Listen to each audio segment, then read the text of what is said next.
Okay, we are now live. Okay, ladies and gents, this is Prehistory, a Traveler's Guide. I am your host, Greg Nuneman, and here with me tonight is our first paleo artist guest, Mr. Christopher Srnka. Welcome to the show, Chris. Hi, Greg. Thank you very much. Before we get all started with the questions and all that, how about you tell us a little bit about yourself in a matter of speaking, like where you came from, how you got interested in paleo art, anything else personally you might want to tell us? Okay. Well, I grew up in Erie, Pennsylvania. That's where I was born. I went to school in a trade school, a high school, where we had academics half the day and a trade the other half of the day.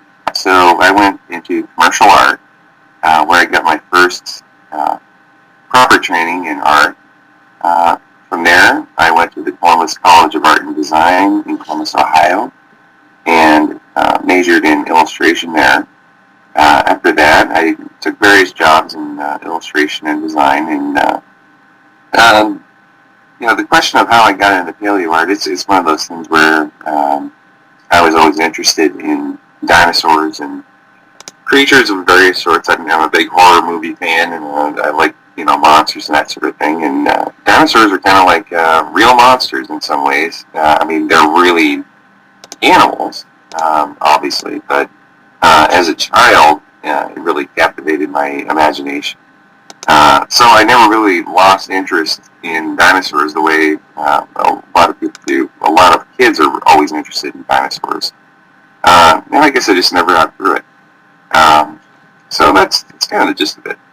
Well, that kind of sounds like me. The first dinosaur movie I ever saw in the theater was the very first Jurassic Park. I think it was, 1993? That sounds about right. Yeah, I think so. I can't believe I was just a wee little kid dragging my mom to see a scary dinosaur movie. Yeah. Yeah, it was quite something. Yeah, some of these people do ask the same questions here. Right? I think you kind of answered the question on where did your love of dinosaurs and other prehistoric animals first begin, if I be more specific. That was one of the two questions that Sam had asked. Okay, well, maybe I can go into a little more detail on that. As I discussed with you at one point, I was also a big fan of Godzilla. When I was a kid, Godzilla was one of the big monsters that I loved very much. And it reminded me very much of T-Rex and vice versa. When I was a kid, my parents took me on many summer vacation trips. One was to the Carnegie Museum in Pittsburgh, and there we have the original T-Rex fossil. At the time, it wasn't restored the way it is now. It was standing upright. The skull was kind of restored based on Allosaurus more than other T-Rex specimens. So there are a lot of inaccuracies that were there. But it was still a very striking image to me, to walk, over, around, and underneath the giant looming T-Rex, and they had a big mural on the back too. I had a poster of that one, and it was just really captivating. It's such an impressive creature and just towering over you. And it looked almost like somebody took the skin off of Godzilla and just put his bones there, almost, So yeah, it definitely captivated me. Yeah, that's a story a lot of people I envisioned having. A lot of people had that similar experience that you did, going through that very same museum, which I actually got to visit back in 2015. It's a nice place. Yeah, I've yet to be back there since they've done the remodeling. I really want to get there and see their new setup. They're actually getting ready to remodel the museum up in Cleveland that I go to on a yearly basis nowadays, since I've been attending their Dino Fest events in November. Mm-hmm. Definitely should take a time to go check out Dino Fest one of these days. Yeah. Alright, okay, on to the... Alright, trying to see here. Were there any paleo artists that inspired you while you were growing up, or even add that paleontologist that inspired you to get into the paleo art field while you were growing up? Okay, well, before I actually got into making paleo art, probably, there were dozens of dinosaur books I had growing up. I know that Peter Zallinger's work on a few books was really inspiring. Rod Ruth had some good work. All of these were inaccurate in their own ways, but a lot of the stuff was done prior to one of my major influences, which was Gregory Paul. Greg Paul's book, The Predatory Dinosaurs of the World, was a real eye-opener. I didn't really see it until a few years after it was published. I believe it was in '88. And I saw it in '91 or '92, just prior to Jurassic Park, and all the build-up to that. Excuse me. Sorry, getting over a cold. So anyway, Gregory Paul, I have a really kind of embarrassing confession to make. I've never read Dr. Bacher's Dinosaur Heresies. I've read snippets of it here and there, but I've never owned the book or anything. But I know that Dr. Bacher and Gregory S. Paul had, they were kind of spearheading the revolution in dinosaur imagery and in the way that we think about dinosaurs. John Ostermoss, was a big, influence on that too. But Gregory Paul had a special place in my growth because it's the first time I had ever seen dinosaurs depicted as anything other than that upright tail-dragging Godzilla-like creature. This is the first time that I saw them with their natural posture and depicted as animals as opposed to monsters. And so that was a big deal. Douglas Henderson, to me, is perhaps someone who transcends the idea of paleo art into just true art. A lot of his images are, it's almost like the dinosaurs just happen to be captured in the scene. He's been a big influence in terms of what I want to accomplish, not necessarily that I have accomplished it, but it's a goal. And there are many artistic influences, that I have that weren't paleo artists. Just artists throughout history. Was a big fan and still am of the Hudson River School of painters, and these were painters that were hired by the American government in the early days of the country to travel and paint out west to encourage westward expansion by painting the landscapes that were as yet uninhabited. There's some really amazing, beautiful paintings there. And the pre-Raphaelites, sorry, I'm getting a little art nerdy here, but the pre-Raphaelites had a kind of a very realistic style, and that they really focused on composition and lighting, which is what I hope to do. So hopefully I haven't gone off too far off cue there, but that's the gist of it. Well, that's actually a very good answer. I always like having a good detailed answer to a question that I ask my guests on the show and all that. The more detailed, the better. The more people get to know you, the more they might get interested in checking out your work. Yeah. Okay, here. Let me see here. All right, this is one of my questions, actually. Do you have any particular preference for which medium to work with for your artwork?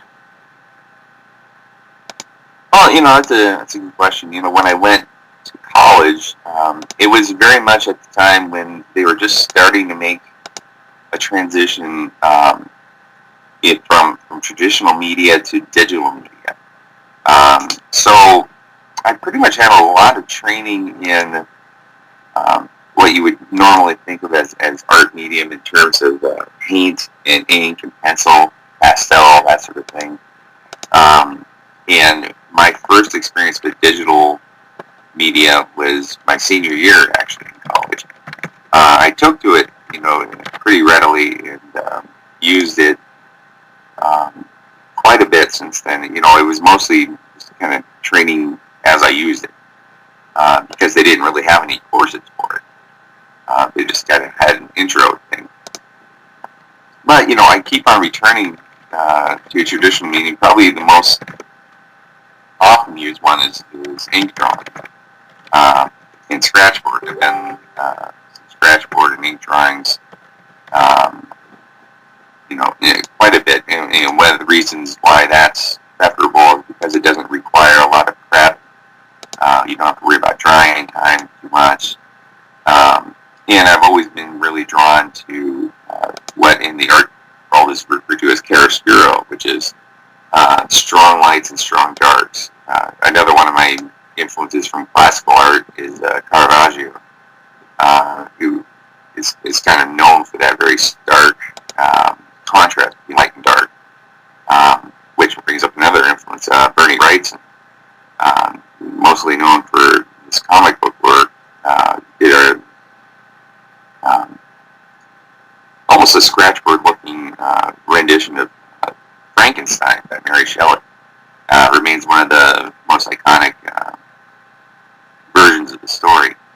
And I was always drawn to that kind of hand carved, almost like a woodcut look when it comes to ink drawings. If you happen to look at any of my ink drawings, I emphasize line work very much. I try to use the lines to describe the form. So there's a lot of variety in the direction and weight of the lines I'm using. I find that there's a kind of immediateness and responsiveness from doing the work by hand with traditional medium that is kind of lost even in the best of the digital mediums. The advantage of the digital medium is obviously they have a lot of flexibility in terms of being able to edit things, being able to zoom in for details, being able to save different versions in case something that you're going to experiment with goes wrong.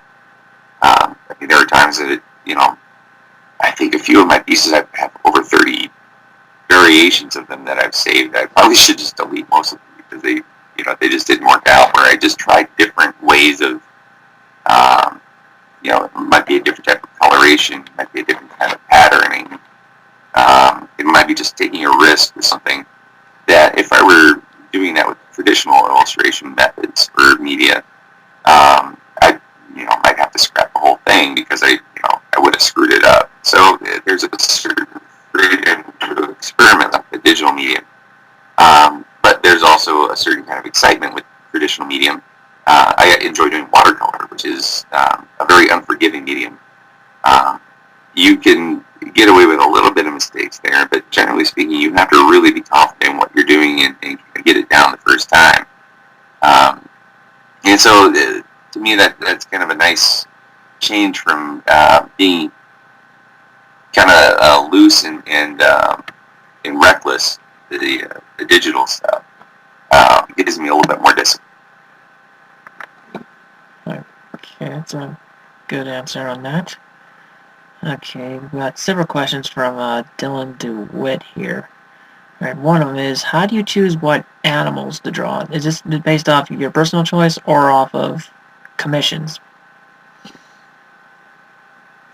Yeah, for the most part, it's my personal choice. The majority of the work that I've gotten in the commercial aspect have been actually selling the rights to use my work as opposed to direct commissions.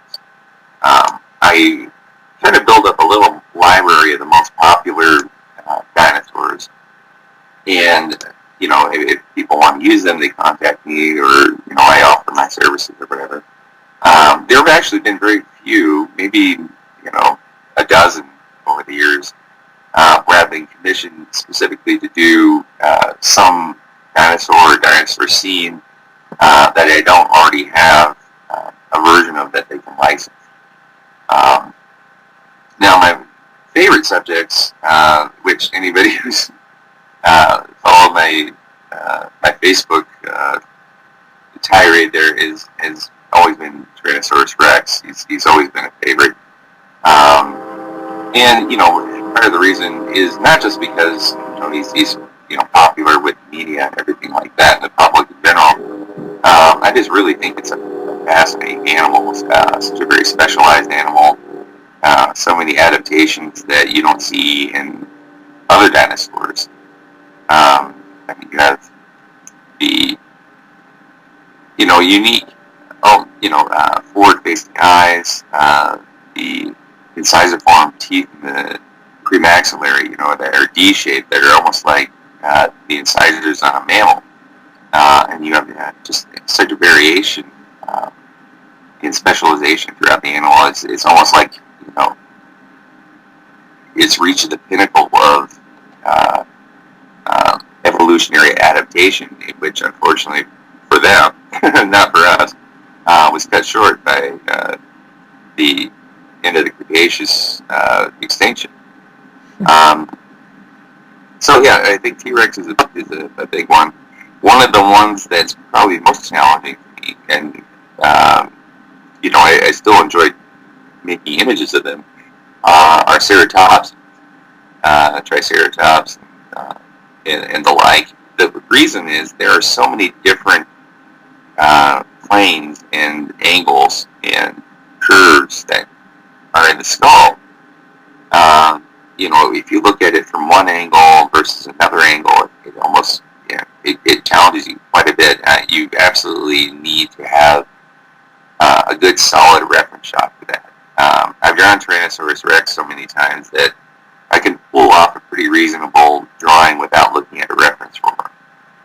But when it comes to Triceratops or any of his relatives, I definitely have to have a reference for that, because there's just so many different angles and curves and shapes that it's very hard to visualize and get out accurately.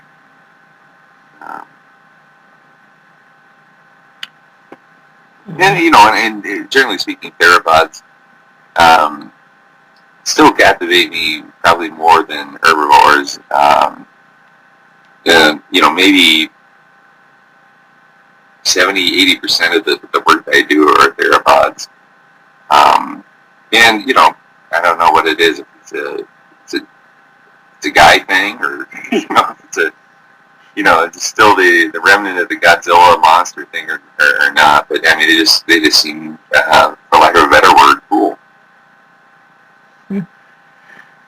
Yeah, what can I say? T-Rex has been talked about more than, it's been mythologized more than just about any other dinosaur you can possibly think of. I mean, harkening all the way back to Charles R. Knight's iconic illustrations of the Tyrant King, which actually served as the inspiration for the design for King Kong back in 1933, along with all the other dinosaur paintings he did. So that's a lot to talk about. Right. All right, this is another. I'm going to pluck another random question here. This is one of my Steven Stark's questions. How long does it take to do an average picture? Well, it certainly depends on the medium, for sure. For example, I did some ink portraits of dinosaurs, just the heads, and those took maybe about 2 hours, maybe less than that. And I would later on we'd colorize them, and that wouldn't take very long, maybe a half an hour. If I'm doing a full scene digitally, it can take up to 3 or 4 weeks. One of the reasons for that is, as I mentioned before, you can zoom in for a lot of detail, and there's a lot of experimentation that goes on in terms of trying out different color schemes, trying out different textures, trying to refine things so that there's a good sense of depth in the scene, and making sure that I check with other people who are more qualified experts than I am about the accuracy of the scene in terms of what kind of foliage is there, what kind of environment I'm depicting, the anatomy correct or not. So there are things that I have to change sometimes. As I go along, I learn more and have less, glaring errors that I have to correct. But I try to check with as many sources as I can to make sure that it's accurate. At the same time, I also have to consider the aesthetics and the artistic aspect of it. So I have to be careful about choosing my colors and making sure that I've got an accurate focus on the correct parts of the painting that I want people to look at. I have to make sure that the direction that the eye goes when you're looking at the painting follows, the narrative that I want to tell. To me, illustration and art in general, it's more than just seeing a picture of something. It's telling a story. And I think that, the best art that I enjoy the most is one that either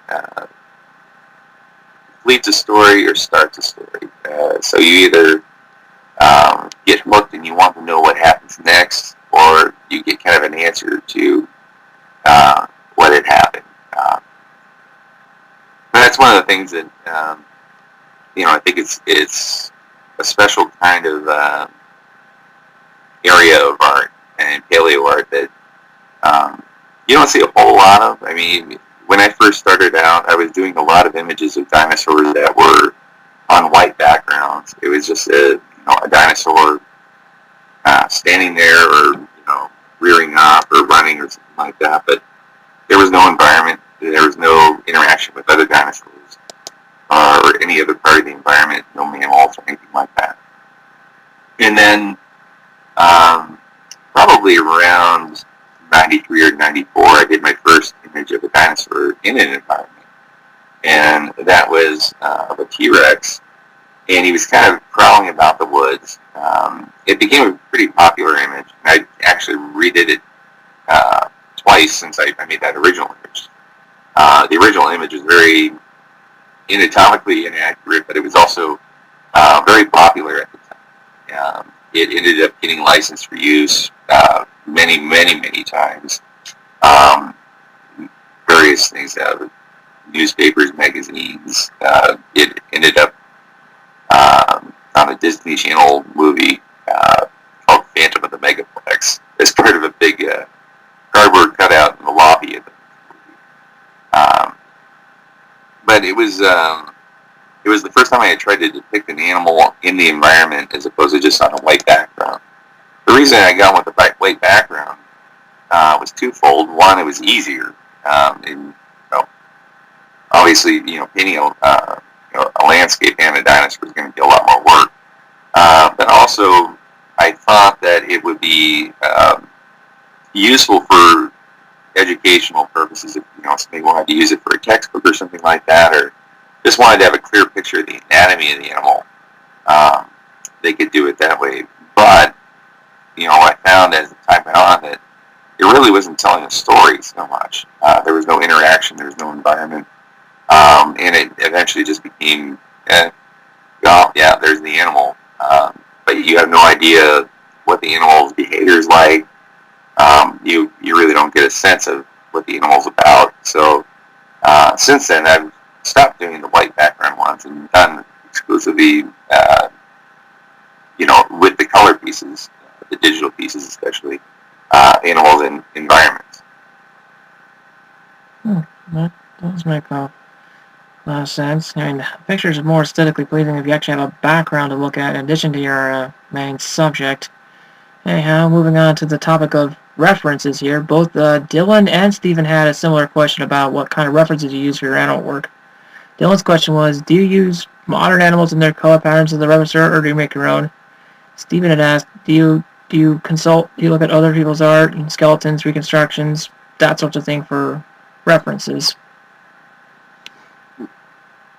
Yeah, okay, well, the first part, it's very tempting to do colorations and patterns based on modern animals, and I see a lot of artists doing that.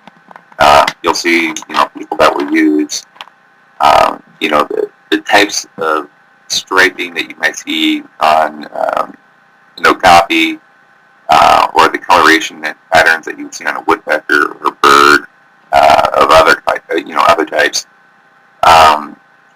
And it's reasonable. I mean, obviously the coloration pattern exists, but I think it's a little bit, I don't know, I hesitate to say this, but maybe a little bit lazy to do that.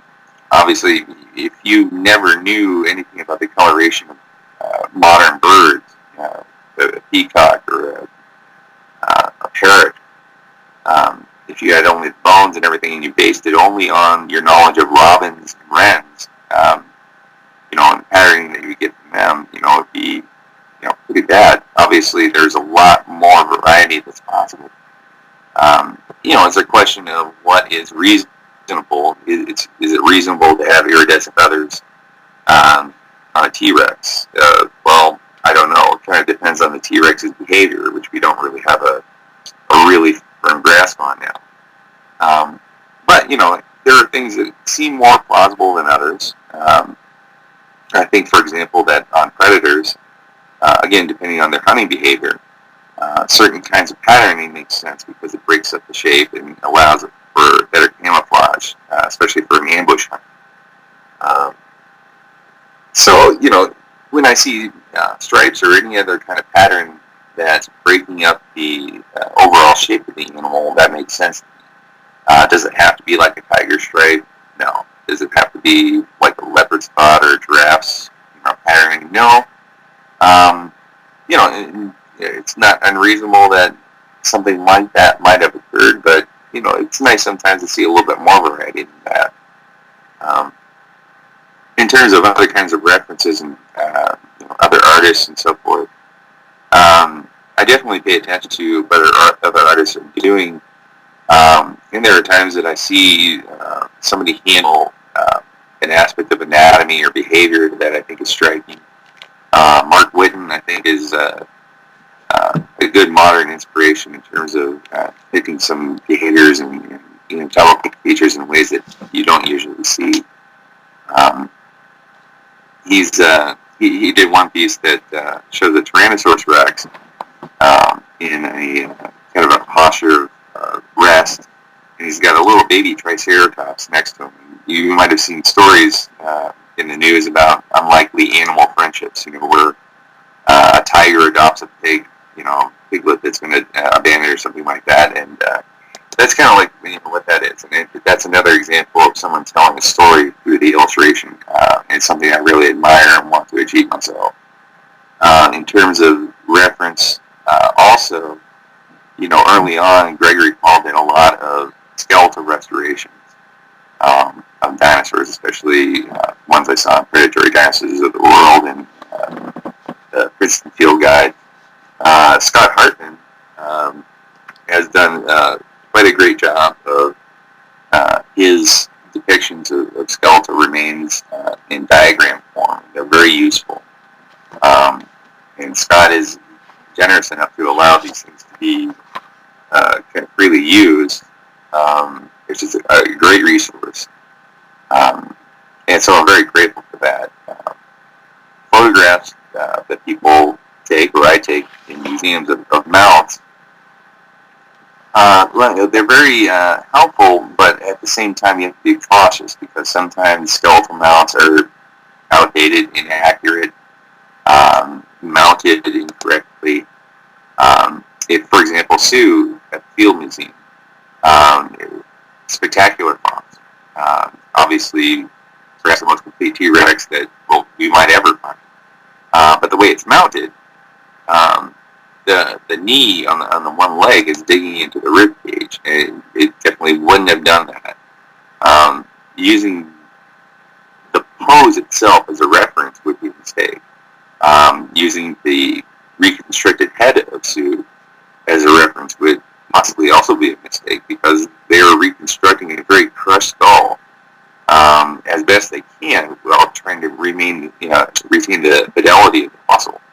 On the other hand, you have other fossils that For example, Stan, the T-Rex, his skull was found disarticulated.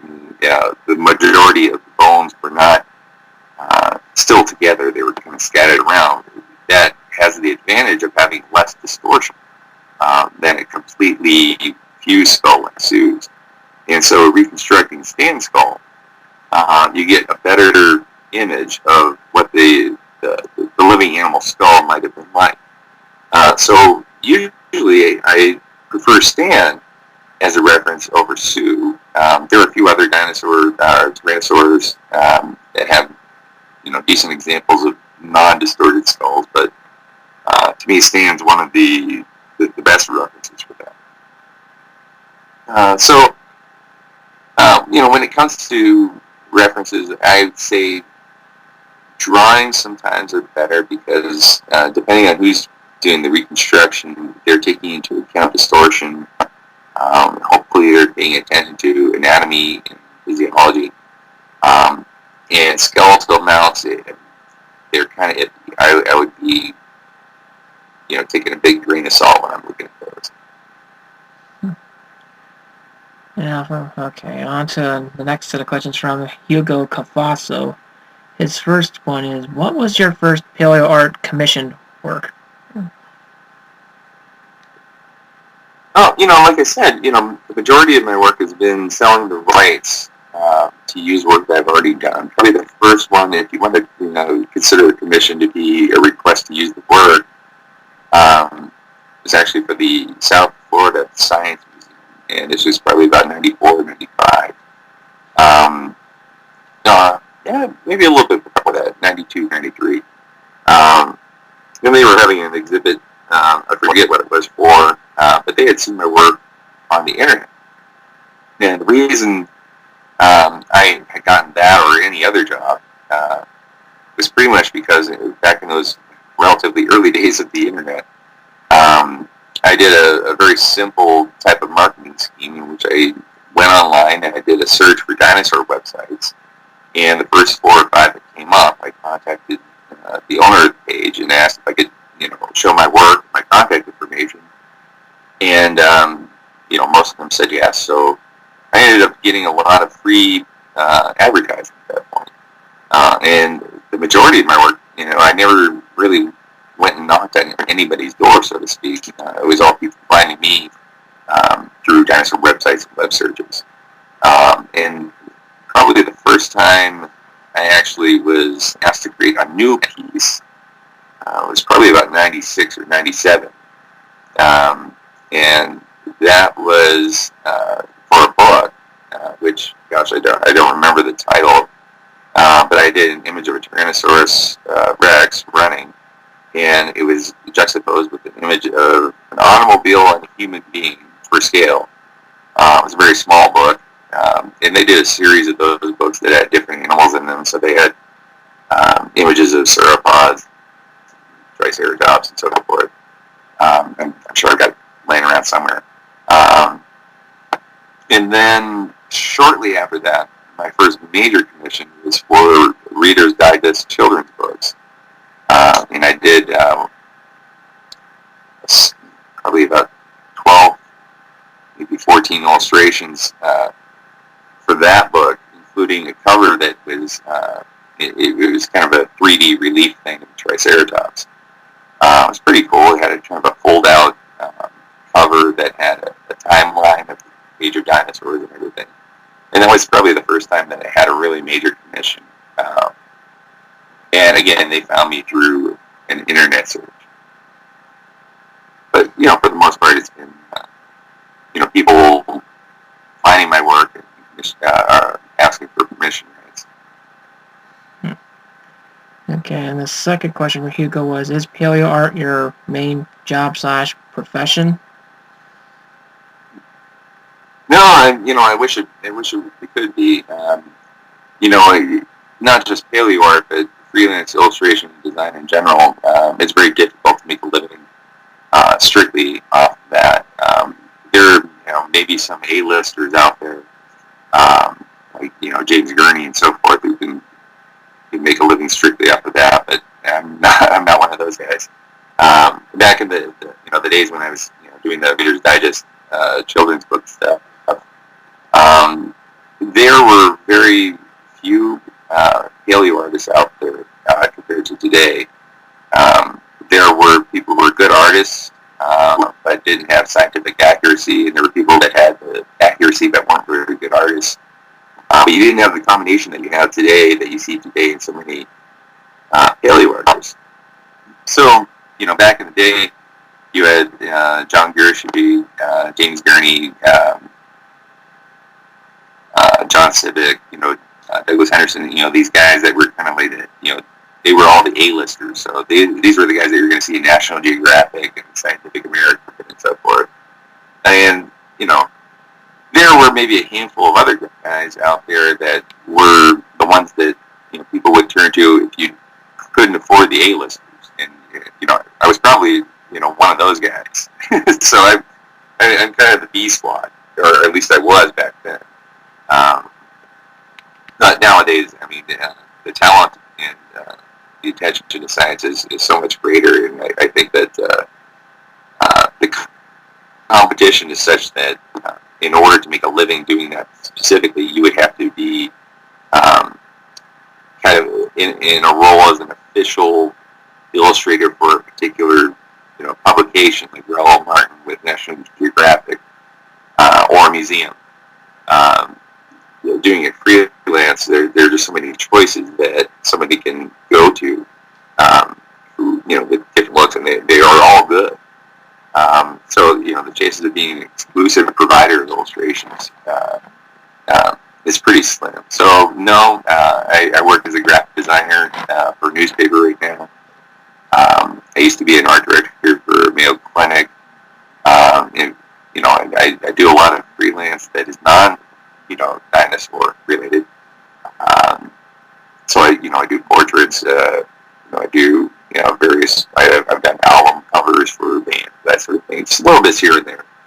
But it's not really something that I foresee as being a full-time thing unless, well,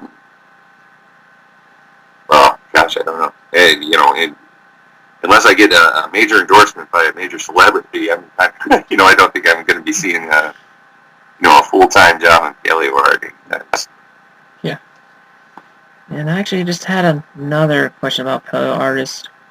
I mean, whether of the early 20th century paleo artists, who would you consider to be perhaps the most influential on the way dinosaurs were reconstructed in cinemas, and who was probably the biggest inspiration for people of your generation and my generation, so to speak? Well, I got to say again, Gregory Paul is he's the first guy really to put dinosaurs in the kind of way that we've come to expect them to be now. Jurassic Park obviously was a huge influence, still remains a huge influence. You see a lot of kind of fan art, or what they call paleo imagery, of people that are depicting T-Rex or Dilophosaurus with frill, that sort of thing, that, exactly as they've seen in the movies.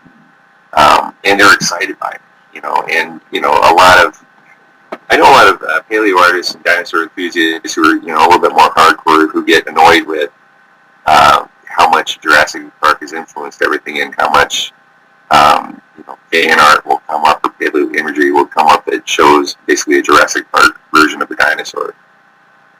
And they get kind of, annoyed with that. And, I can't really get annoyed with it, because it's getting people excited about science, and, that might be kind of the opening, the gateway to them becoming more interested in it. I mean, when I was growing up, my gateway was Godzilla, and it's pretty far away from, from reality, and Jurassic Park, for its time, had, some of the most accurate, dinosaurs that had ever been seen on film. I mean, there are some obvious, problems with models, but it's the first time anybody even took, an effort to really try to show it.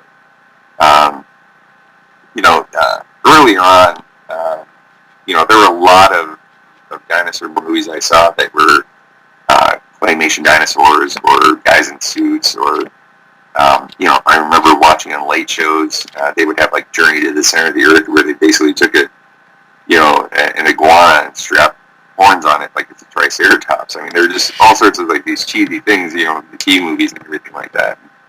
I ate it all up. I loved it. And back then, scientific accuracy didn't matter so much to me as much as the imagination and the idea that there were these great, big, fantastic creatures, that walk the earth that we don't have anymore. We've got their phones.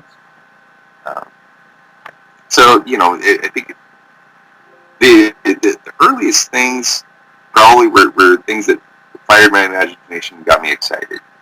I remember, when Jurassic Park came out, I'd started doing some paleo art, but I hadn't really put it out there.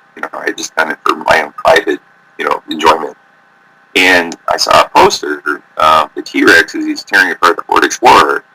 And I'm like, oh, I've got to get that. And then I thought to myself, wait, I could make something. And at that point, I realized that, there might be potential for some sort of marketability, even if it's not a full-on career. I could use, the skills that I had learned to make my own images as opposed to just relying on other things. And then there are, other Discovery Channel shows, History Channel shows, that sort of thing that kind of, fire the imagination. But, I think Jurassic Park and Gregory Paul probably are the two biggest influences. And of course, you can't forget the big three of the 20th century: Charles Knight, Jednick Burian, and Rudy Zallinger. Yeah, the thing is, though, most of the dinosaur books that I had as a kid, those guys actually were underrepresented. Most of the books that I had gotten were early 80s, late 70s, and you might have a plate or two of Charles Knight or Zallinger, and of course I recognize them. But there were a lot of artists who, as I mentioned before, they were good artists, but they weren't scientifically accurate. So they would make striking images, which were horribly inaccurate, but they would still capture my imagination, kind of like the whole Godzilla thing. So I remember several books, and some of them are actually, if you ever go to the blog, Love and Time of Chasmosaurus, he covers vintage dinosaur artwork. And there are several books on there that he's covered that I remember as a kid, and just loving. And, the artwork today, you would look at it and laugh, but it's just so, so inaccurate. But at the same time, as artwork, a lot of it works really well. So, like I said, you can kind of say the same thing for Zallinger and Knight. It's not their fault. They were doing as best they could with the knowledge that they had, and they were doing some really, really great work based on very limited knowledge. So, I certainly don't fault them for inaccuracy, the same with Burian and others. But, at the time, for example, Zallinger's mural, the Age of Reptiles, the big, huge one, it was a great accomplishment for what he was trying to do, but by the time I saw it, I had seen things that I thought were a little bit more exciting. Again, it had nothing to do with scientific accuracy, and certainly the scientific accuracy of those vintage dinosaur pieces, again, was limited by the knowledge that they had at the time. So, again, not their fault, but probably with Charles Knight, the image of Tyrannosaurus fighting or approaching the Triceratops is probably the most iconic image, that he did of dinosaurs, and that one did stick with me. And that might be, of those very early, paleo artists, the image that I really, really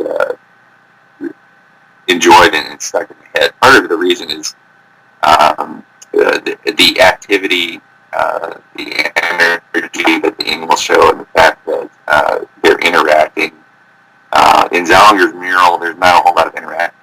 The dinosaurs are kind of standing there like they're waiting for Snow White to show up in the middle so that they can all, gather around and sing or something. I don't know. It's all very static. Whereas, Night does a better job, I think, of showing an environment where there's interaction between the animals in the environment as well. But the thing is that wasn't a huge influence on me. I suppose that, in a way, Zallinger's, Peter Zallinger had probably a bigger influence on me than the older Zallinger, just because he was in more popular books that I was getting, kids' books and everything like that. And again, it was all kind of limited by the knowledge at the time, but it was, again, a little bit more of the influence of, the animals interacting with each other in the environment.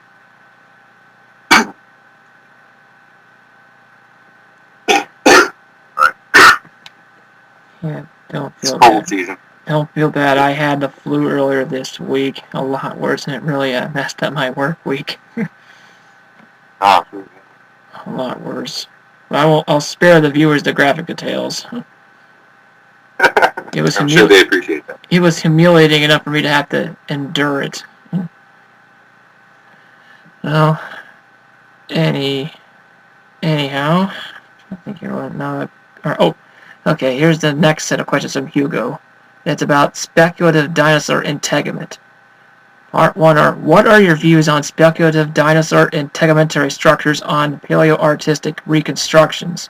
The second half is, when is it okay to speculate on said structures, and when is it going overboard or too much, as he put it? Okay, well, that's a very good question. Obviously, one of the big questions about the integument is how many dinosaurs had feathers or feather-like structures. We have good evidence of a number of species that had something like feathers. There are some that had very complex feathers, very similar to modern birds with the branching structure. We have also evidence of dinosaurs that had more filamentary structures, where it's very simple, almost like a hair in appearance. And then we have a question, when we don't have evidence of, for example, that you see in Burgess Shale, for example, you see evidence of soft tissues. In China, you see evidence of feather impressions. In other areas where there's limestone, you see evidence of, whether there's feathers or hair or so forth, on the animal. But you don't see it everywhere, obviously. And T-Rex and other animals like that, we haven't found anything that verifies whether or not they had feathers. So you rely upon other methods to try to determine what the most likely coverings are. And one of the ways they do that is, phylogenetic bracketing, which is basically where you look at related animals and you try to infer whether or not it's likely that they had similar attributes. So you have, for example, animals like Eutyrannus that were, found with impressions of an extensive kind of filamentary feathery covering. And from that, there are people who, will extrapolate that, we've got feathers on this dinosaur, we've got feathers on Dakota raptor, we've got feathers on, basal ornithischians. Sorry. We've got evidence of feathers on a lot of dinosaurs, so, it stands to reason that it's plausible that there are feathers on, Tyrannosaurus. On the other hand, it doesn't seem quite so plausible to have feathers on Stegosaurus or Apatosaurus. And it's not because we haven't found,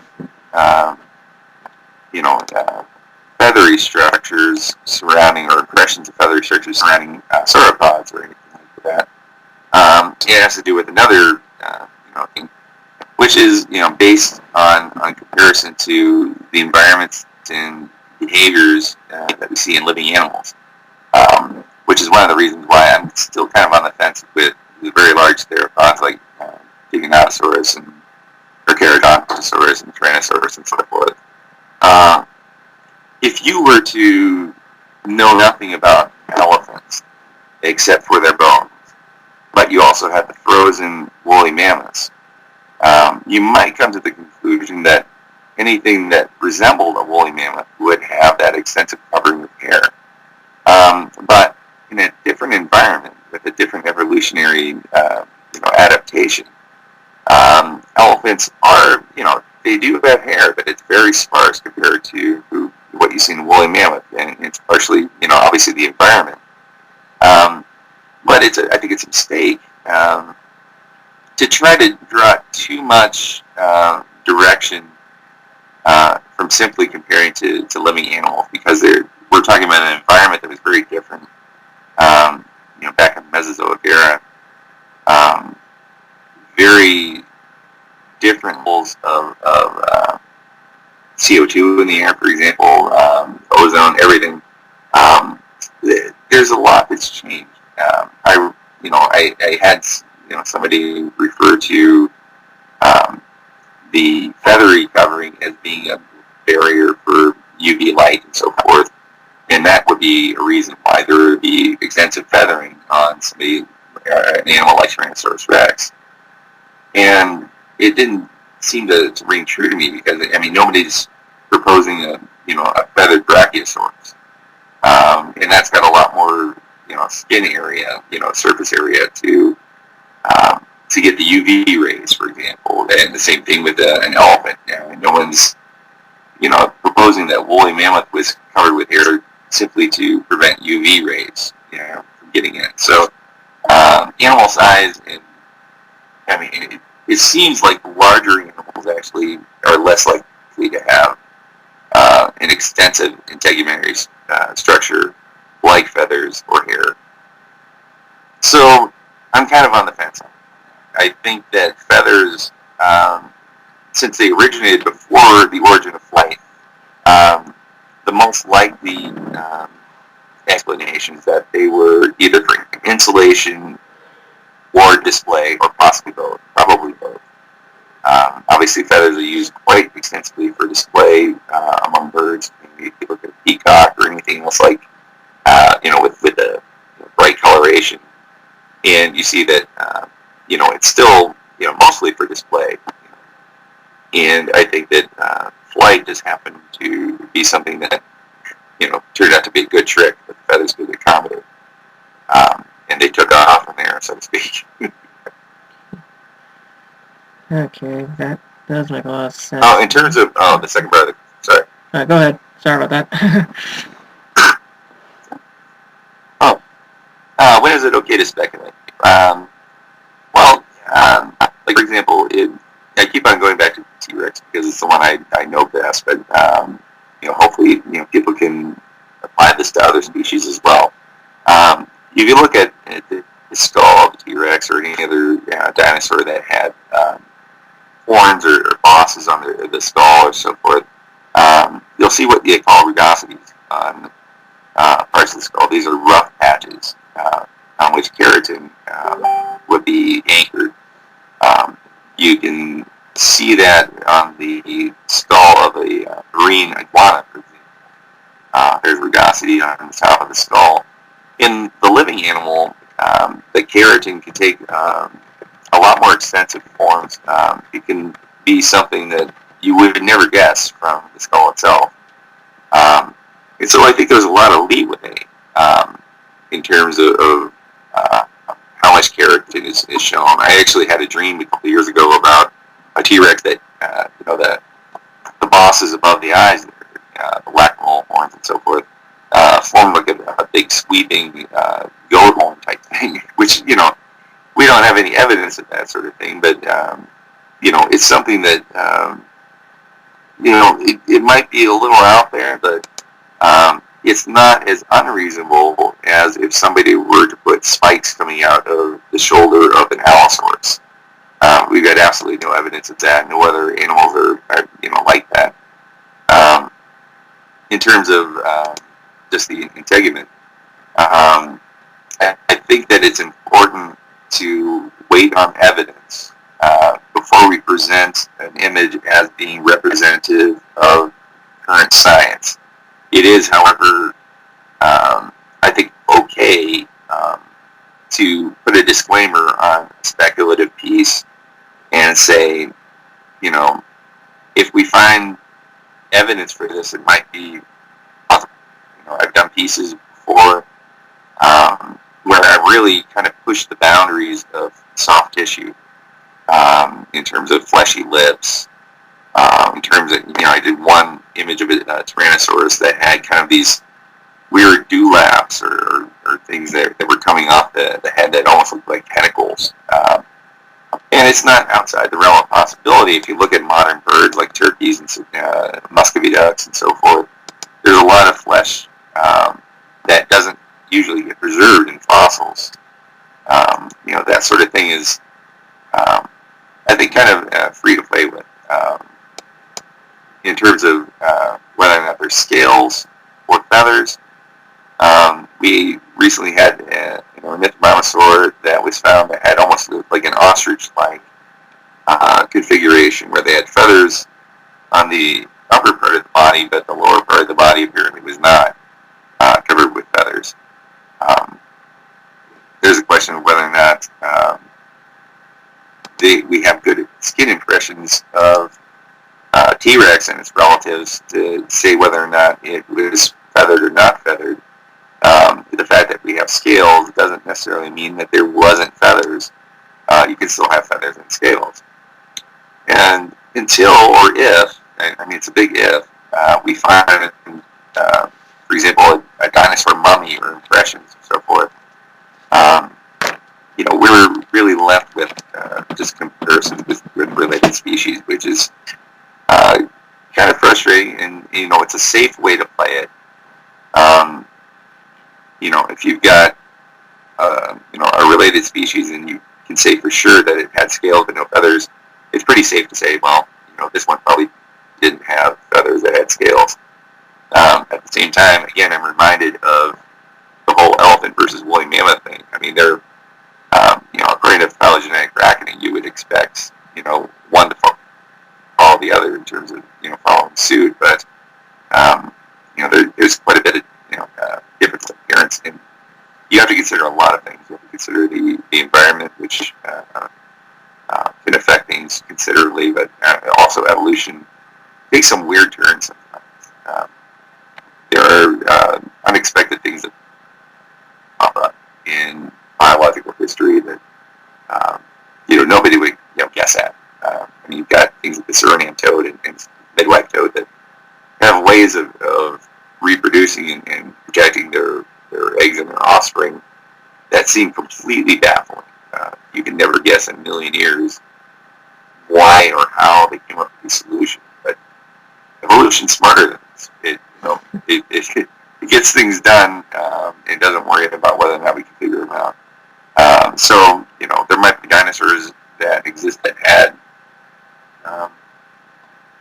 some other methods of insulating themselves from UV or whatever that had nothing to do with feathers. Maybe their behaviors. Maybe they had some sort of special property to their skin, an extra level of keratin or something like that. And I think those are all things that, as long as we put a disclaimer on it saying that this is speculative based on whatever rationalization you're going to use, I think it's okay to go with that. Where it goes too far, you're not going to make a six-limbed, dinosaur, because tetrapods are all quadrupeds, or bipeds. You've got four limbs. Unless you get, into the insect kingdom or something like that, you're not going to see six-limbed anything. As far as the dinosaurs, for sure. Also, things like you're not likely to see muscular lips, for example, on dinosaurs. The not only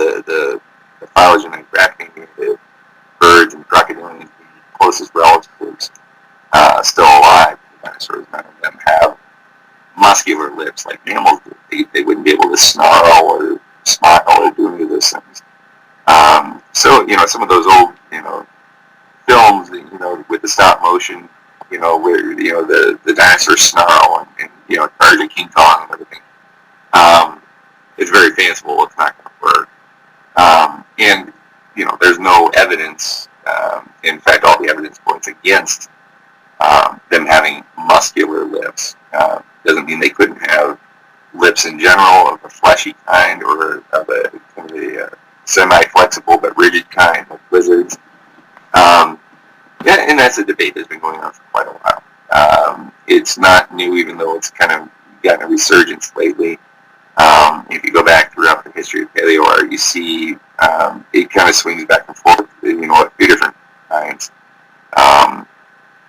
Again, most of the times in the popular books, these dinosaurs were depicted by artists who may have been good artists, but not really up on the science. So they were a lot of times working off of previous works.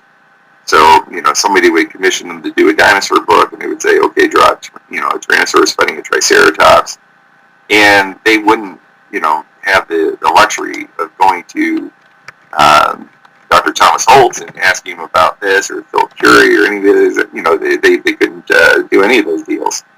What they did basically is they looked back at what other artists had done. So maybe they might have seen Charles Knight, Barbarian, or Zallinger, or somebody, and they might have tried to copy them. But if they didn't have a reference for a particular dinosaur, they just had to guess.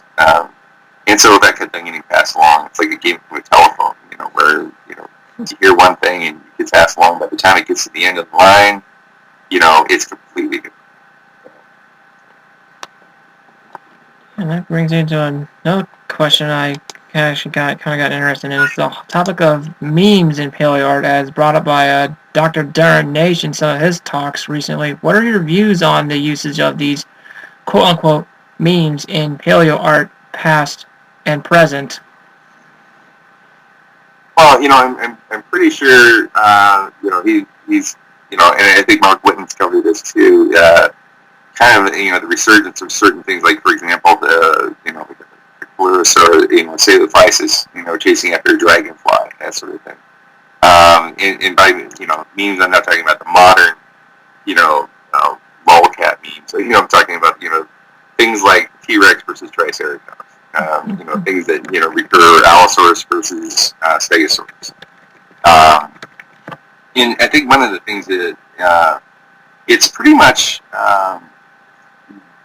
driven, I think, by, demand. So, for example, in Jurassic Park, in the series, you're not likely to see a lot of depictions of T-Rex in family life or taking a nap. You're going to see T-Rex fighting a lot. And it's because it's what captivates the audience. And so memes play to the broadest audience possible. The most popular images are the ones that bring the most drama. So, a picture of, a Stegosaurus laying eggs isn't going to be as captivating or as popular as a Stegosaurus, using his Megamizer to lay waste to a stupid Allosaurus that got people, there's always going to be more attraction to the big action pieces.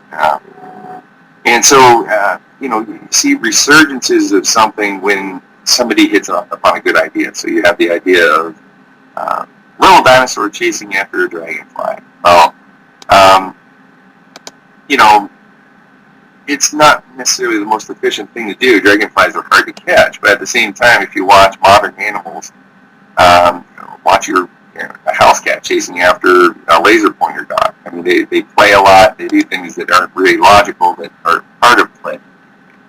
So I don't think it's entirely out of the question for a small dinosaur or a small theropod or whatever to chase after a dragonfly. But you see it so many times in paleo art or paleo imagery that you start to think to yourself, well, can't think of something else. Why does it always have to be a dragonfly? It's poor dragonflies.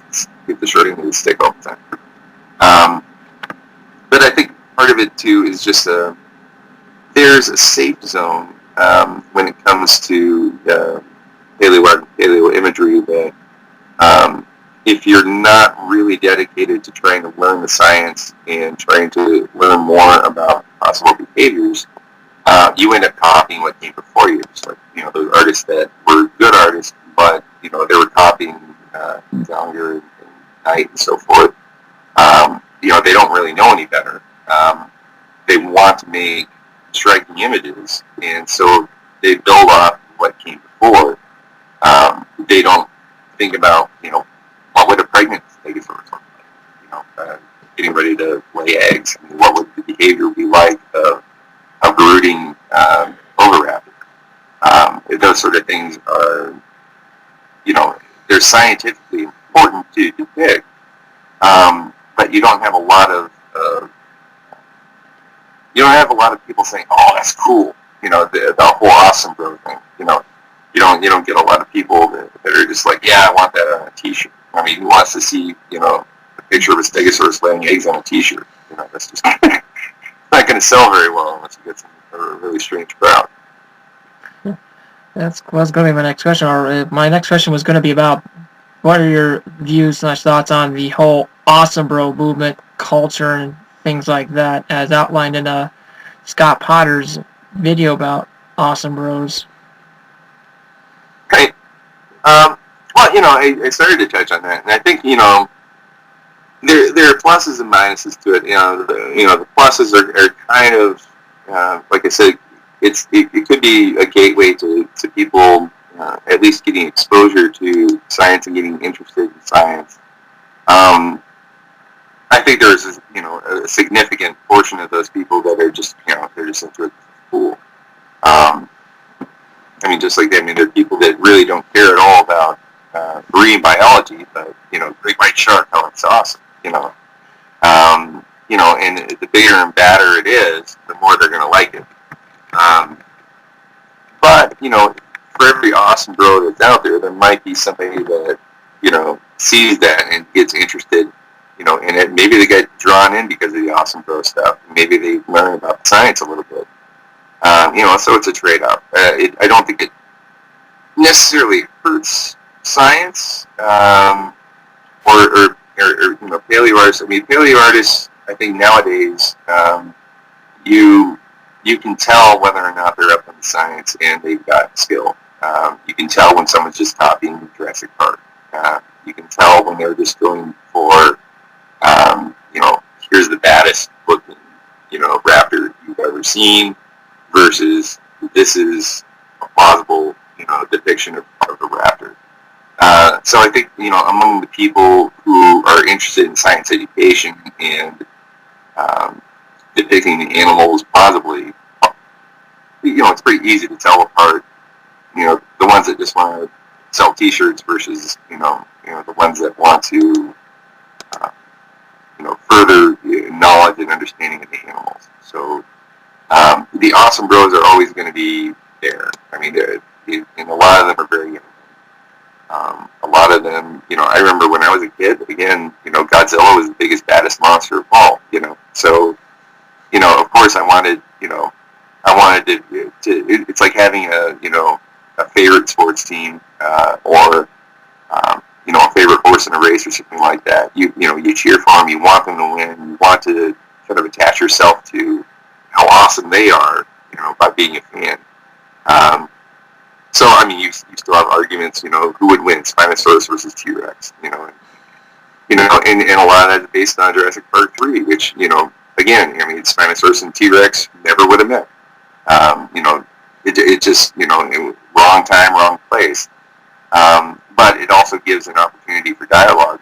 You can talk about the fact that they were, separated by time and space, in history, and also the fact that, if a T-Rex is, bite is as strong as we think it is, once a T-Rex gets, its jaws around the neck of any other animal, is probably pretty much curtains for it. And the forearm orientation of the Spinosaurus, where it's able to twist the neck of the T-Rex, was not accurate. So you have an opportunity open up a dialogue, and there might be some awesome bros that are just like, who cares? Spinosaurus is awesome, but there might be others that are like, oh, that's interesting, and they might get into it. So it's a trade-off. But awesome bros, they're always, there's no sense fighting against it. Yeah, that definitely makes sense. Everything you just mentioned there. I mean, golly, every day it seems I see comment sections, bombarded with, versus this dinosaur versus this animal, or that the T-Rex versus Spinosaurus matches sometimes get outright banned in some groups because of the flaming and trolling and vile that gets spewed out in some of those debates. I think it's to a certain extent. I mean, it's almost. Oh, sorry. It's almost kind of like comic book fans arguing about Superman versus the Hulk, or Thor, that sort of thing. And again, it's like a fan base, and it's also kind of true. You've got your awesome bros, but you also have feather Nazis, which a lot of people are talking about. There are certain people that no matter what image I post, they'll say something about needs more feathers. Needs more feathers. Again, it kind of goes back to what I was talking about, offense and those and so forth. Not everything has to have extensive feathery coverings. Tracy Ford, in a recent issue of Prehistory Times magazine, kind of chided people on putting feathers on everything. It's like you get to a certain point where it doesn't matter what dinosaur you put up there, somebody's going to say it needs feathers, and it doesn't necessarily need feathers. There's still a lot of room for speculation. There's still a lot of but it becomes kind of like a team thing again. You got team feathers, you got team scales, you got team awesome bro. And there's like this weird kind of rivalry that, to me, it doesn't make sense, because what do you get, bragging rights? It's just kind of a question of, as someone who's trying to do artwork that's scientifically plausible, at the very least, I'm not going to start putting feathers on a species just because somebody says feathers are the way that all dinosaurs are. If they don't have evidence for it, I'm not going to start making, Psittacosaurus look like a badass because of awesome growth. It's not, it's not my goal to really please the audience so much as it is to try to get to a better approximation of what I think the environment, the behaviors, and the appearance of the animals might have actually been. So I can understand the whole kind of almost tribal, allegiance to one mindset or another. It's got to have feathers, or it's got to have scales, or it's got to look like Jurassic Park. The Dilophosaurus has got to have a frill, and stick venom. All those things are in a way, they're rightly limited to, I guess, kind of the outer edges of paleo art, paleo imagery, maybe the people that are more casually interested, who are mostly exposed to dinosaurs through movies and so forth, as opposed to actually getting into talking to paleontologists or reading the papers that they publish. It's a lot more work to try to make something accurate. It's relatively easy to draw a dragon compared to trying to draw a scientifically accurate Spinosaurus. And there's still questions about that depiction of Spinosaurus. There's always something up in the air about dinosaurs because of the nature of our knowledge of them. The remains are very often incomplete. We're often making guesswork based on species that are related. For example, Tyrannosaurus rex, we didn't have arm bones for Tyrannosaurus rex for a long time. We were basing those on related species. In the American Museum of Natural History in New York, the T-Rex there, which it shows up in a lot of photographs and books, that's pieced together from various specimens. The legs are from a completely different, molding based on other bones from other species. And as I mentioned before, the Carnegie Museum's original T-Rex skull was reconstructed based on Allosaurus. So I mean, there's a lot of jumping around and speculation that goes on. And there's always going to be mistakes that are made, even with the most complete specimen, because we don't know everything about the soft tissues. We don't know everything about the behaviors. That's one of the things that makes science, exciting. The possibility of being proven wrong, which seems counterintuitive, but there's nothing more boring than being right. It's exciting to see new discoveries. It's exciting to see that a long-standing idea like Daikaiju recently was reconstructed more completely than ever before. Before all we knew were these big 8-foot-long arms, and there was so much speculation about what kind of animal could it be. Was it a giant ornithomimosaurus?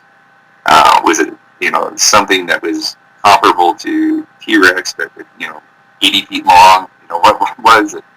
And it turned out to be weirder than anybody really imagined. And that, to me, was more exciting than if it turned out to be a giant ornithomimosaurus. So I love being surprised by science and discovery. Golly, I've been reporting on a lot of amazing discoveries on the podcast over the past 2 years. Of all the paleo discoveries that have been made over the past couple of years, what would you say is personally the most significant for you as an artist?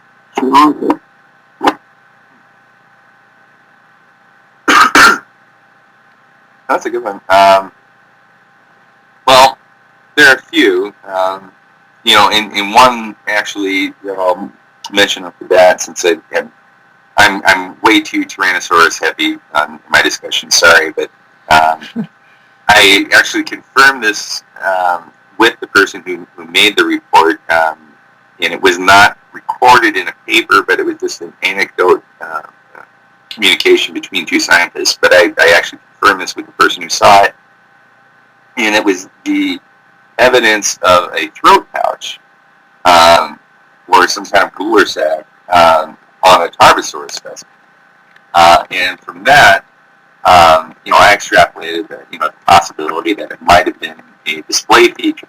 And I did an illustration as part of a series that I'm doing on the possible life story of Stan T-Rex, about him doing a little blue-footed, boogie dance to attract his mate, and he's kind of inflating a throat pouch, like a frigate bird.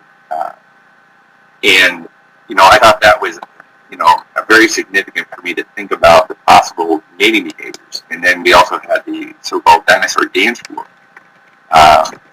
trace fossils that were found of what seemed to be like a mating dance behavior of a dinosaur.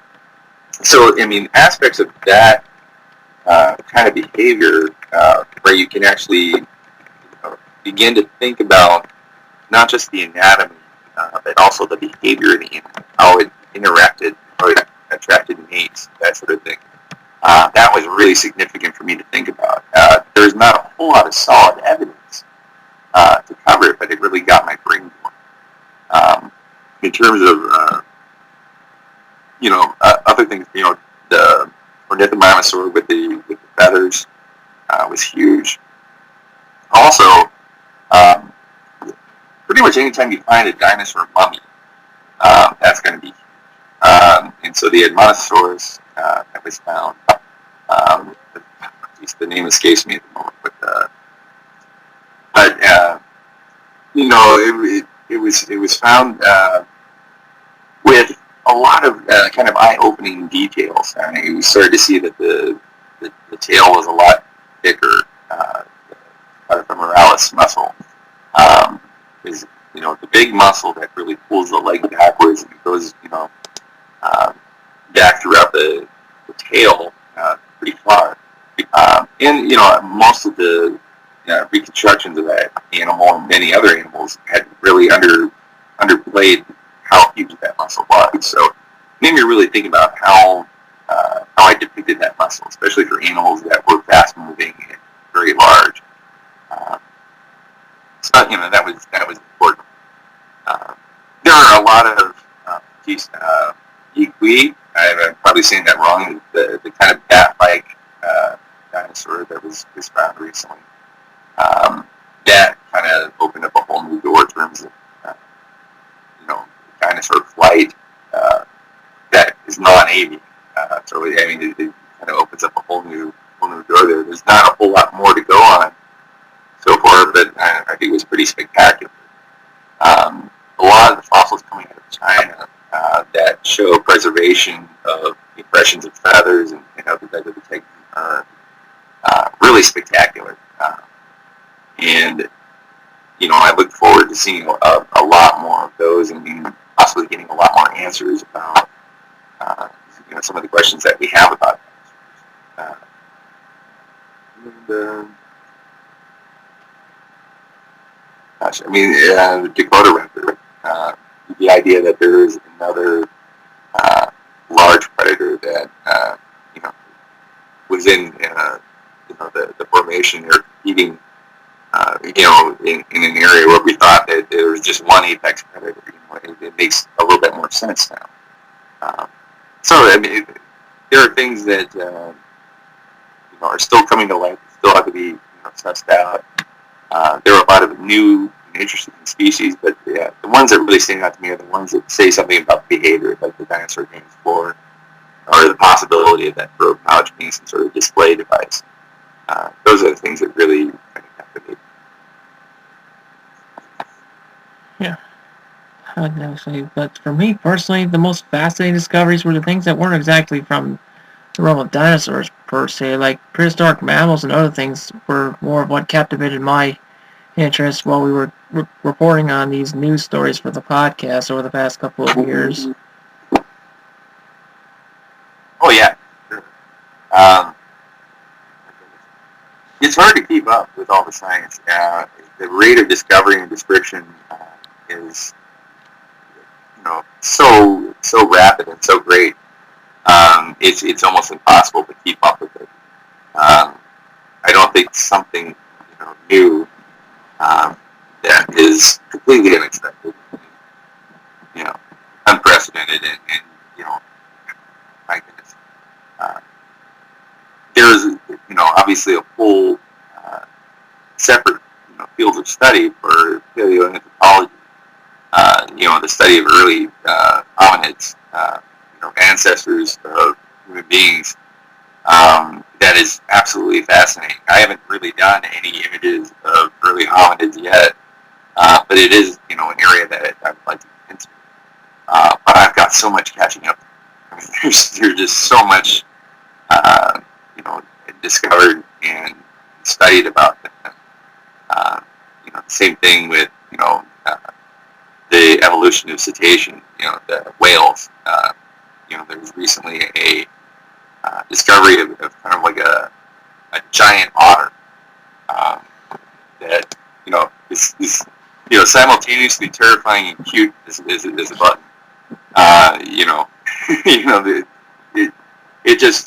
It's amazing what's going to pop up next. You never know. We're going to see something like a Shih Tzu the size of an elephant. You don't know. You could come up with all sorts of strange things. You look at warthogs and you think, oh my gosh, they're so bizarre. But then you look at some of the Ethereum and stuff like that. They're just as odd or more. It also makes me appreciate the weirdness of animals today too. Especially if you look at a great number of sea creatures, especially deep sea animals. We don't have a lot of fossils of deep sea animals. Obviously because of the methods of preservation just aren't there. But if you look at just the weirdness of some of those animals, and you think about comparing them to fossil sharks, for example, there are a lot of weird forms that you see there, but there are also a lot of weird forms now. It's not like everything kind of normalized. There's still a lot of weirdness going on. And it also makes you think about how much more weirdness there is yet. It's not just about weirdness. I mean, that's almost getting into awesome. There are also a lot of kind of run-of-the-mill everyday animals. Animals like Alphodon and Delphodon that were, probably very, close to what you might see as like a possum or raccoon or something. Very common animals, very everyday animals. I mean, they're fascinating when you study them, but they're not spectacular. There's probably a lot less spectacular animals out there, and unusual. The reason why they're unusual is, of course, because most of them are not like but mammals are more difficult to reconstruct, in my opinion, because you have a lot more external muscles in the face, especially. With dinosaurs, I mean, there's been a complaint about shrink-wrapping dinosaurs. And that it kind of comes, I think, from Gregory Paul's Dinosaurs, Very Dinosaurs World, because he kind of describes reconstruction of dinosaurs as being a little bit easier for artists because most of the muscles in the head are internal. You have, maybe one or two, muscles that wrap around the jaw, but for the most part, he kind of describes it like you could, wrap, a sheet of something around the head and pretty much have a good picture. And some people take that a little too literally. So, I mean, there have been, quite a few movements against the shrink wrapping of the late 80s, early 90s. The book All Yesterdays gets mentioned a lot. And that kind of movement against the shrink wrapping and more towards extensive soft tissue, I think it's good. I think that goes back into the territory like we talked about before. Sometimes you get a little carried away. Sometimes maybe you're not taking it too far enough.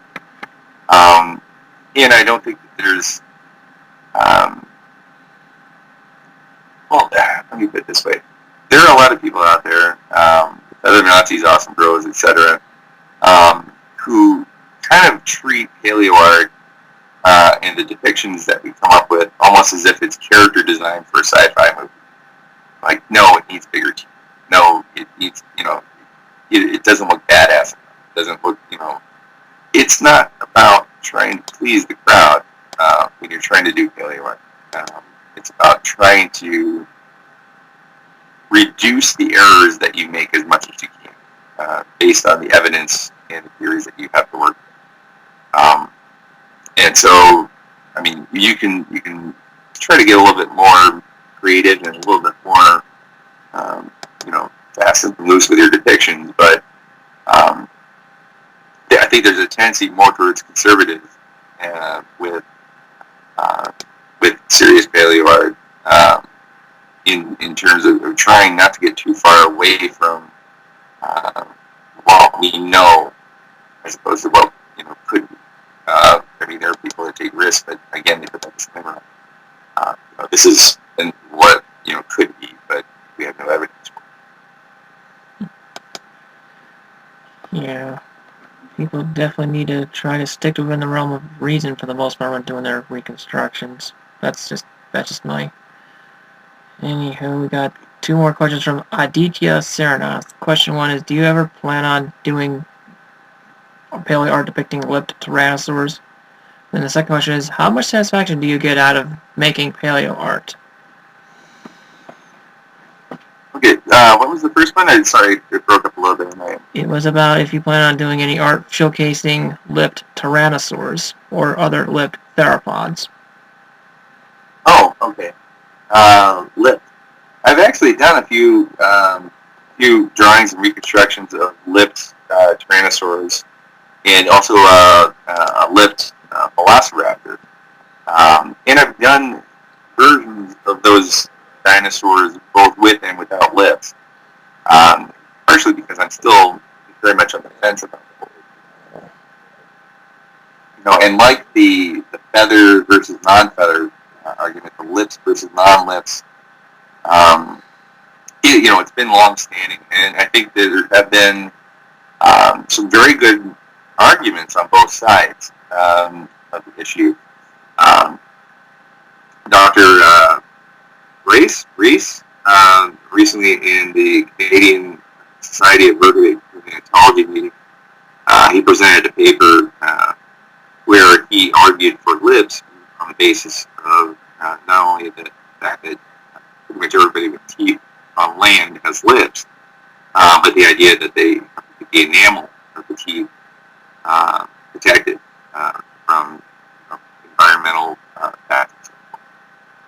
You look closer though, and you find exceptions, in not just in tusks like warthogs and elephants and everything, but you do have animals that have exposed teeth that spend a good deal of time out of the water, and so they don't have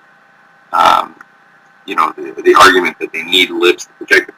For example, there are several groups of crocodiles that spend months at a time without water, and their teeth don't seem to have any kind of adverse effects. So I think that argument is open to questioning. There are other arguments, though. Again, based on the fact that you have things like Komodo dragons, which have very impressive teeth. They have full lip coverings and so forth. There are really no animals that are alive today that are really good direct analogs for theropods. Raptors, hawks, eagles, and so forth are might be the closest in terms of predatory archosaurs, avians. But they don't have teeth. They've got beaks. So they don't have any of the associated problems that teeth bring. Tooth wear, tooth breakage, tooth loss, that sort of thing. So you can't really make a good comparison there. So the things I look for and the things I tend to favor are a partial lip up. And I think it might have been Darren Nash or Dwayne Nash. I don't know. They're like twins in my mind because their names are so similar. But you're talking about the possibility that there's a kind of a floppy upper lip that kind of seals with a floppy lower lip. And the way they had it depicted, it actually seemed kind of plausible to me, because some of the depictions that you see, for example, in Jurassic Park of the raptors that are lips, they've got this big furrow in their lower lips to accommodate the upper teeth, because there's always an overbite. The upper teeth are always,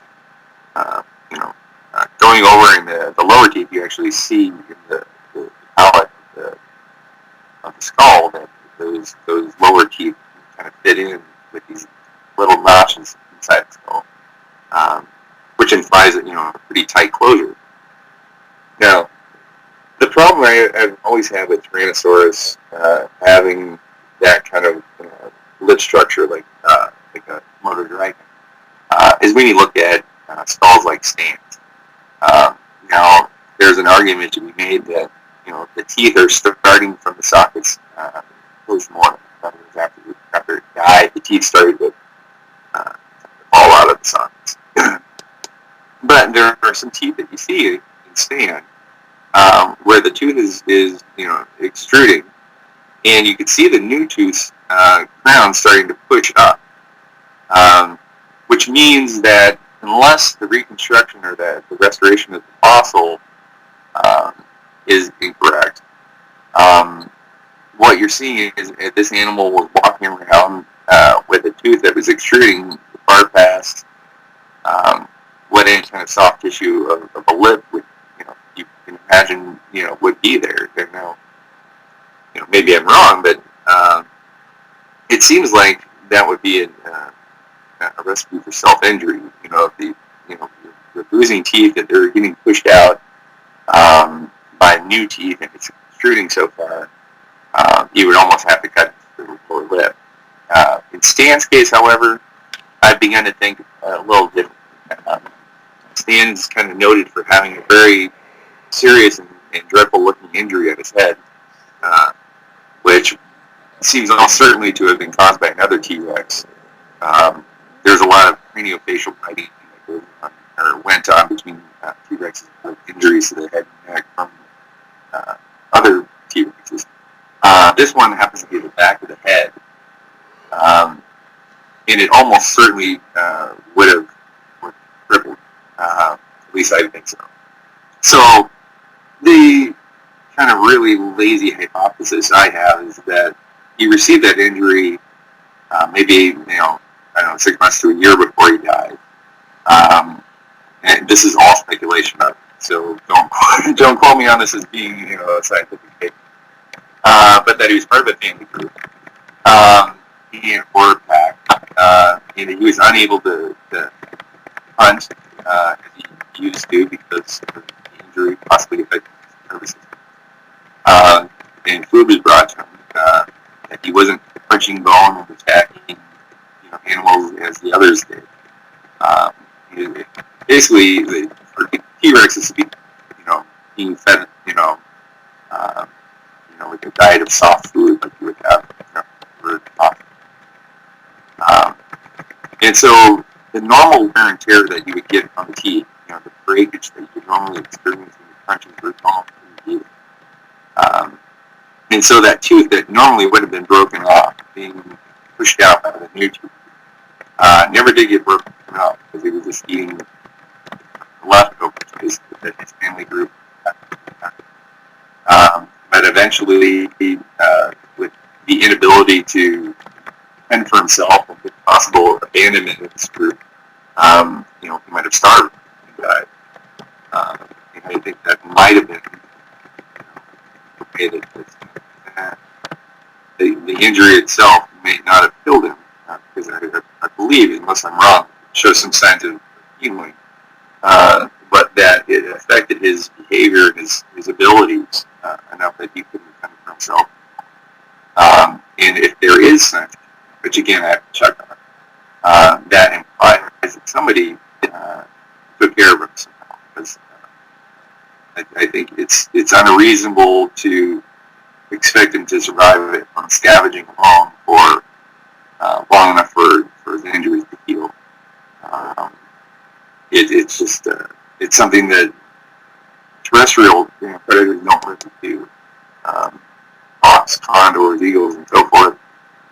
They can soar on thermals for long periods of time without expending a lot of energy looking for a carcass, and they can survive, on scavenging for quite a bit. But any animal that spends a lot of energy walking around looking for, a carcass and hoping that somebody's going to be dead, it's tough time. So, sorry, I tend to ramble. That's nothing to be ashamed of here. And speaking of things that inspired you, what was the first Godzilla movie you had ever watched growing up?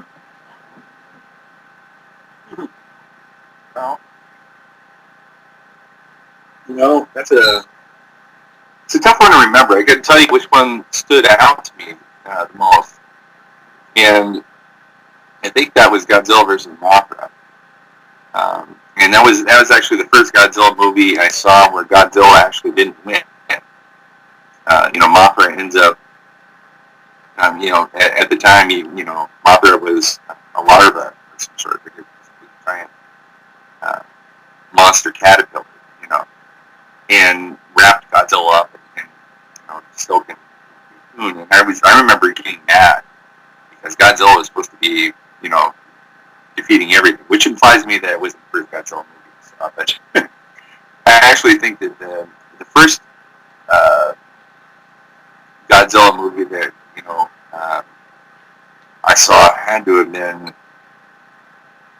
gosh, Godzilla, the one where Godzilla is teaming up with a jet jaguar. Godzilla versus Megalon. Yes, Godzilla versus Megalon. I couldn't think of the title. And that one I think was the first one that I saw that, I was like, oh, this is so cool. And of course it had some ridiculous sequences. I mean, Godzilla doing a flying drop kick. And, yeah. And it was hilariously awesome. As far as, if somebody were to ask a favorite, I mean, that would be up there. Godzilla obviously, had a lot of changes in his depictions. He started off as a pure monster, in the original. Mm-hmm. And as time went on, he became more like he was like a champion of the people, and he became like a good guy. Yeah. So, by the time you get to Godzilla versus the Smog Monster, which is another, like, very cheesy favorite of mine. You actually have this whole sequence where Godzilla is the protector of the earth and the environment and everything, and he's fighting the Smog Monster, and you've got this sequence where he's meeting the Smog Monster in the field of battle, and there's this hillside where these Japanese hippies are, like, singing songs about, love and peace and everything, and save the earth. And it was just so surreal and bizarre and wonderful at the same time. So, no. I really appreciate that era. And then, of course, later on, we returned Godzilla more to his monster roots. And he's still kind of always seen a bit as the good guy. I haven't seen Shin Godzilla yet, the most recent one, but the American Godzilla one that came out a few years ago. He's still, as much as he's a monster, it's like he's the one that he's almost like the ultimate champion of the awesome girls. If you were going to elect somebody to be, Emperor of the Awesome Bros, it'd be Godzilla. There's something that appeals, about that all the time. It's like, you've got a monster, well, we've got a better monster, let them fight, And I always, I think I'll always enjoy Godzilla, so long as they don't bring Matthew Broderick and that weird iguana thing. But, well, that film has a story all its own. They could have actually went in a whole different direction that movie. They just done the Terry Rossio screenplay from 1994. Yeah. Well, I think there are also some models of the possible, Godzilla model. Tony McVeigh did one that was really good. And I think Ricardo Degaldo also had his hair. Yeah, Ricardo was one of the artists involved with the Godzilla vs. the Griffin movie from 1994, along with Carl Swanty, who designed the other monster for that film that was called the Griffin. And after they brought on Digital Domain, Stan Winston got involved. That's when Crash McSherry and Stan Winston also designed maquettes and concept art for that movie's version of Godzilla. And I posted the concept art all over the place, actually, if you haven't checked it out. There's more to the story from Keith Aiken from Sci-Fi Japan, his article, Godzilla Unmade, the history of TriStar unproduced Godzilla film from director John DeBont. Yeah. Well, the thing about that Godzilla movie is, I think it probably would have worked okay as a kaiju movie, a giant monster movie, if they hadn't called it Godzilla. I think that the expectations of the audience are pretty set, and I think such a radical departure turned a lot of the hardcore fans off. And I feel kind of the same way. If I don't think of it as a Godzilla movie, I just think of it as a monster. It worked pretty well. And also the big kicker was the people that went into making that movie, Devlin and Emmerich, they openly came in, multiple things. One, not knowing anything about the movies before that. Two, they deliberately chose not to educate themselves about the movie. And three, also openly professing their hatred of Godzilla and the series that he stood for. The executives of Sony at that time, they were, well, for lack of a better word, pretty idiotic to say the least. They didn't think very highly of the American Godzilla fan base whatsoever.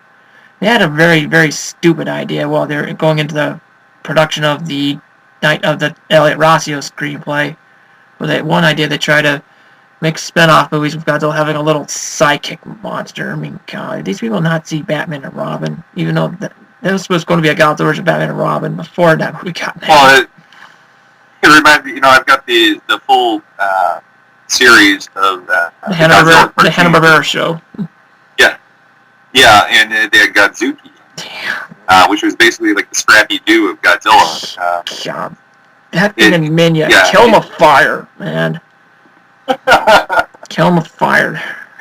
People, I hate Minya. He's annoying. But ugly. I'm not gonna veer into that because I don't want to go over my show's rating here. Yeah, it's a whole other podcast right there. Oh yeah, but that was actually not the first attempt at an American Godzilla film. There was another one back in the 1980s called King of the Monsters, Godzilla King of the Monsters 3D, from Steve Miner, writer Fred Decker, and Bill Stout, who was part of the production design team for that film. Yeah, quite interesting. I haven't seen that one. It was unmade, of course.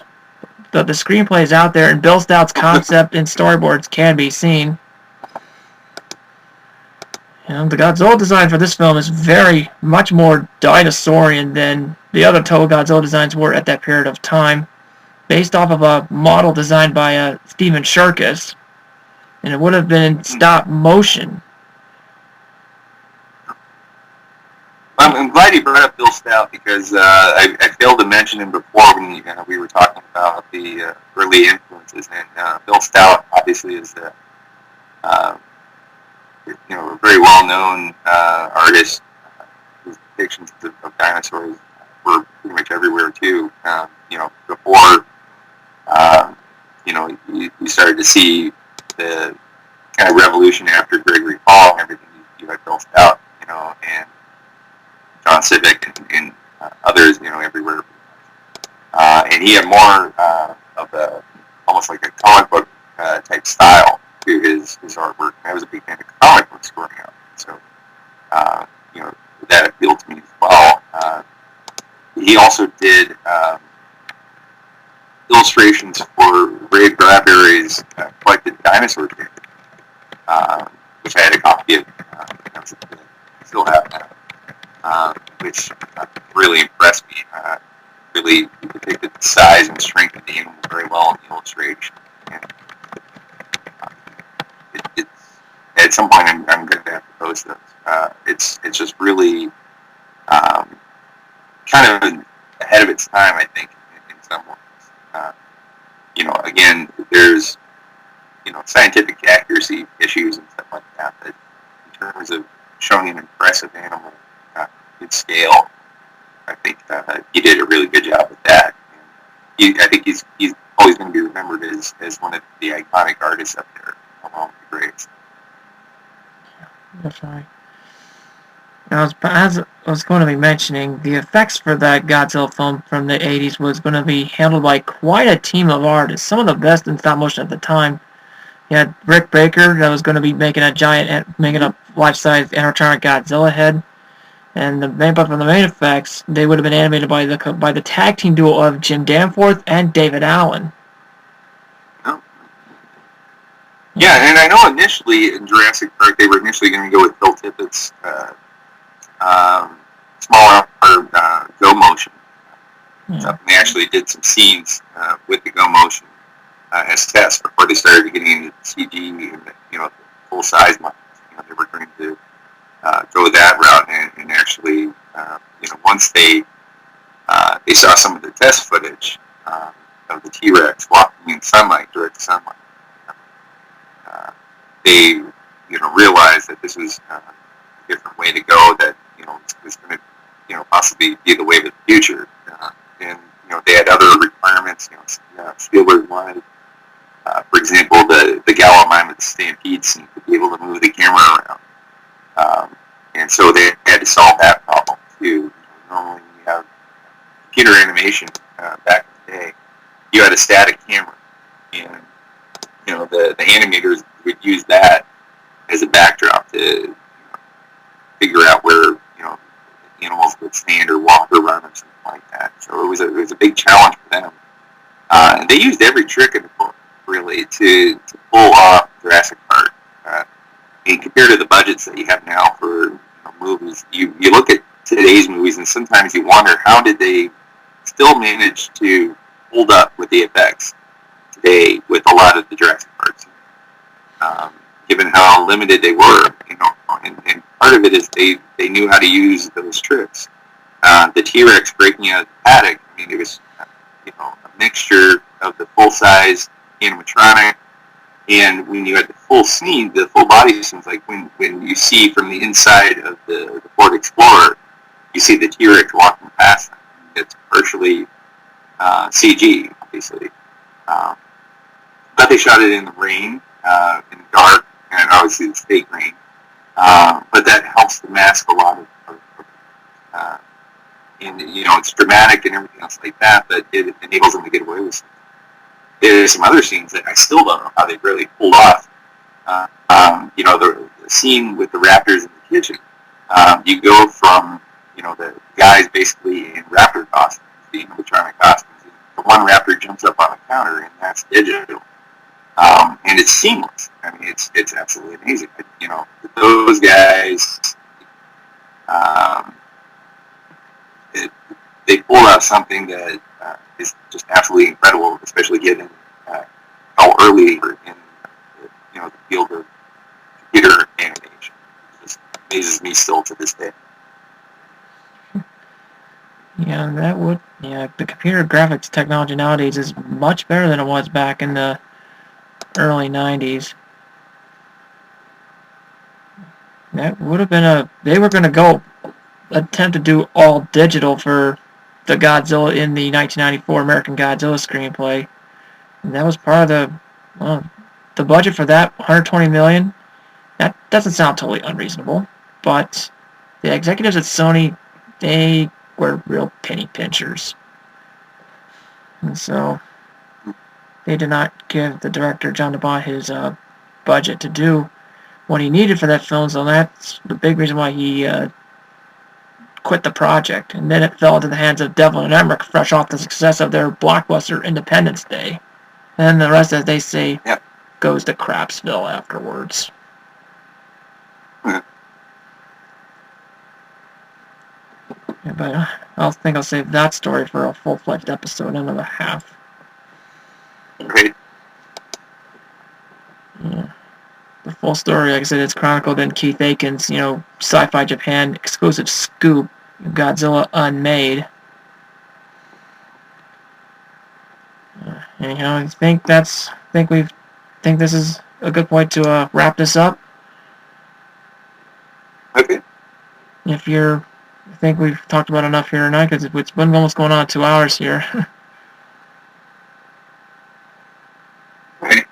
Well, I want to thank you for giving me the opportunity to do the interview, and I hope that I haven't rambled too much to lose people in the conversation. And look forward to checking out some of the things that you talked about and some of the things that you sent me over the course of the interview.